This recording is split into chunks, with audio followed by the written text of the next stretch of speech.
Hello everyone, I hope you had a lovely long weekend.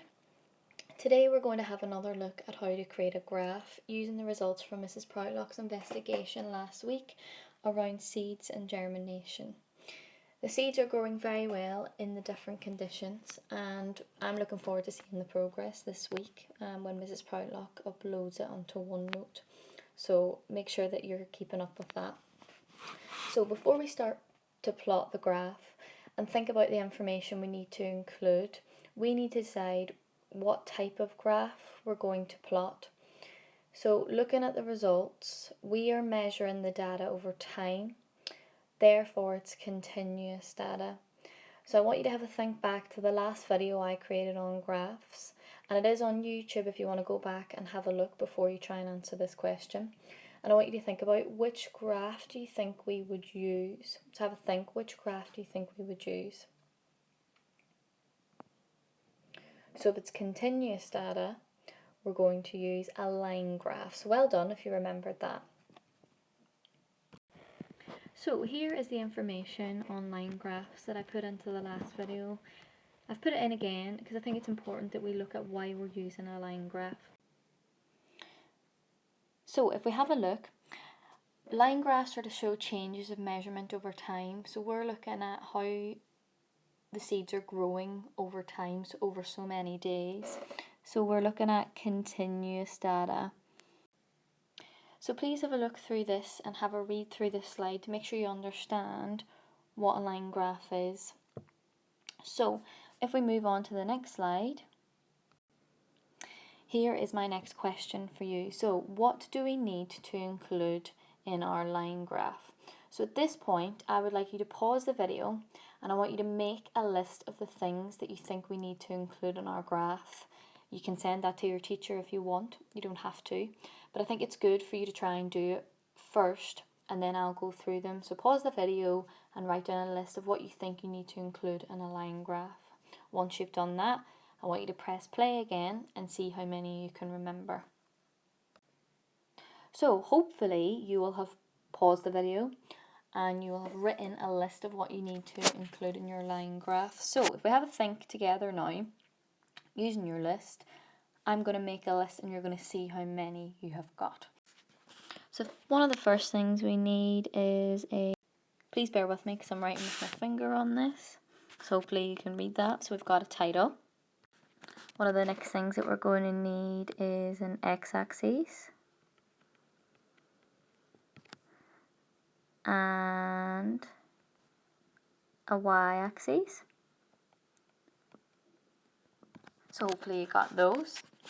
Then we've got an x-axis and we've got a y-axis. We need to label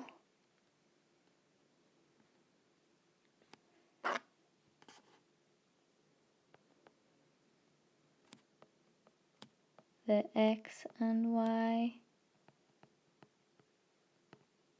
axes. Sorry, it's very difficult to write on this iPad. Then you might want to use in this graph, I think it's going to be really important, is a key. And we're probably going to use different colours for the lines.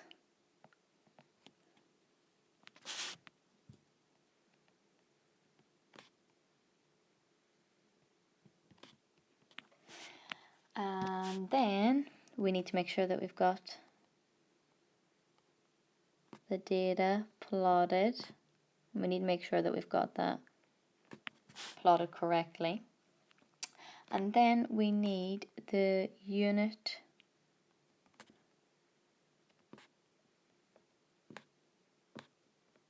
of measurement. And we need to make sure that that is in equal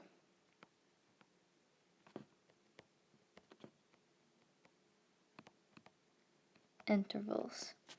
So these are all the things that we need to include in the graph. You might have written more specific things, so well done, but this is what we need on the graph. So we're going to look at how we're going to plot the graph now, looking at the results. Join these lines together. So if we have a look here, up on the top corner on the right, you should see the table of results that show the height of the tallest seedling.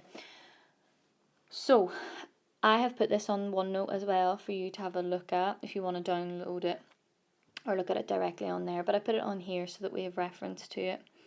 Now, because we have already drawn graphs and plotted graphs, I think it's important that we can try and do this independently. So I'm going to go through the information that we need on the graph, and I'm only going to plot one set of data, and then I'm going to get you to plot the rest. So you can either use the results that are here and on OneNote, or if you have planted your own seeds and you've recorded the data, please use that because it would be lovely to see.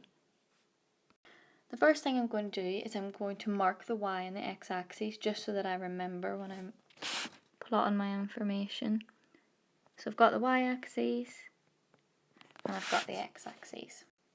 So looking at the graph, we need to think about what we're going to label the y-axis and what we're going to label the x-axis. Now the y-axis represents the scale, and a scale is a set of numbers that represents the data, and remember that must always be in equal intervals. So if you have a look, I want you to think about if that's going to be the scale, what are we going to label it? So have a think, what are we going to label that? So we can label that the height of the tallest seedling, and we need to make sure that we include the measurement, which is millimeters. So hopefully I'll be able to write this on here neatly.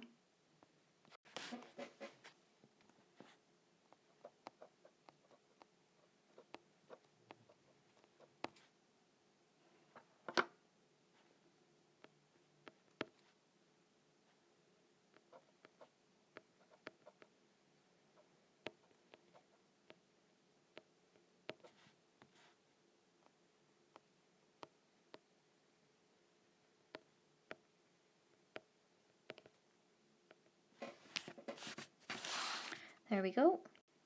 You'll be able to write that much more neatly than me. So now I want you to think about the x-axis. What am I going to label that as? Looking at the table, we've now labelled where our scale will be. Now we need to label the x-axis.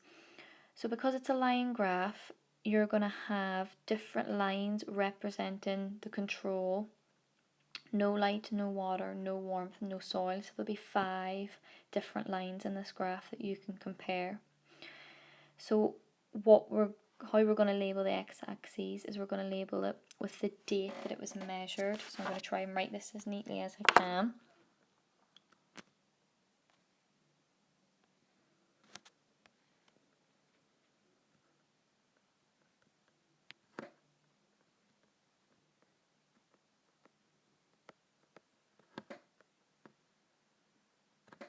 There we go, so we've got the date measured. So I'm going to stay with the x-axis and I'm going to mark out the dates. So I've got 1, 2, 3, 4 dates at the minute. Now Miss Prolock will be updating this as she goes, so you can add on to this line graph throughout the week. So I'm just going to leave enough space so that we can plot it evenly.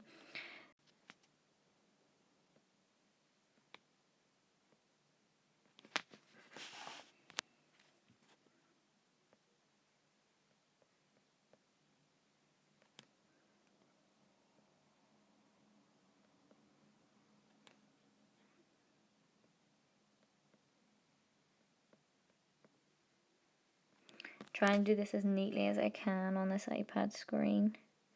So I've plotted 4 and I'm just going to mark here so you could keep adding the information over a few days.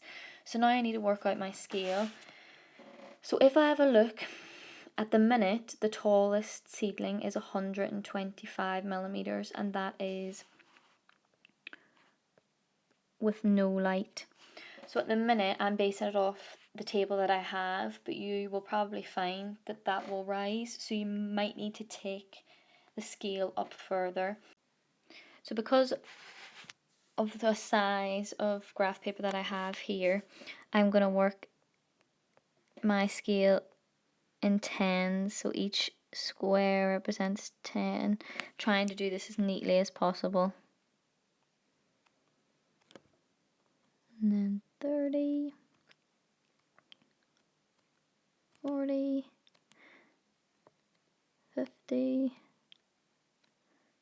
60, 70, yours will be much needed than this, 80, 90,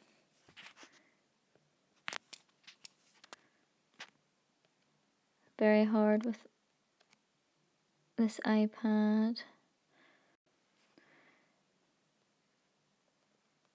110, and so on. So you can keep going with the scale, because I'm going to plot the control line and you're going to plot the rest, because I can't plot it all. So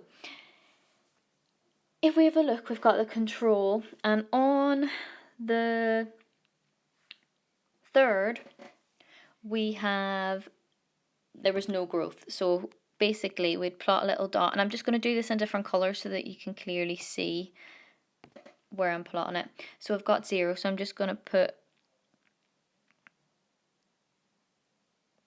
that dot there so that I know. So I've got 0.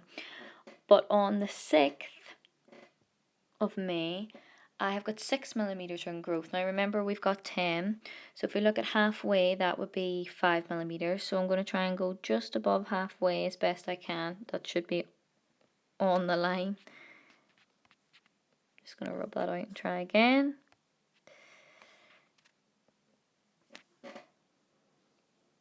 As close as we can get.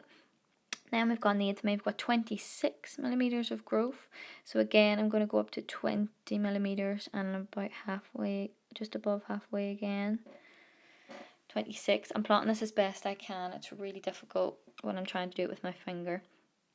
And then on the 10th of May, we've got 51. So I'm just above 50 for that one.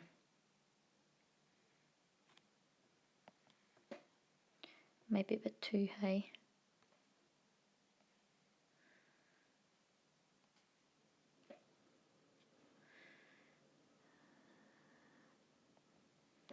Okay, that's as close as I can get it. So as the days go on and the data is updated, you'll be able to add more information. But because it's a line graph, we would then join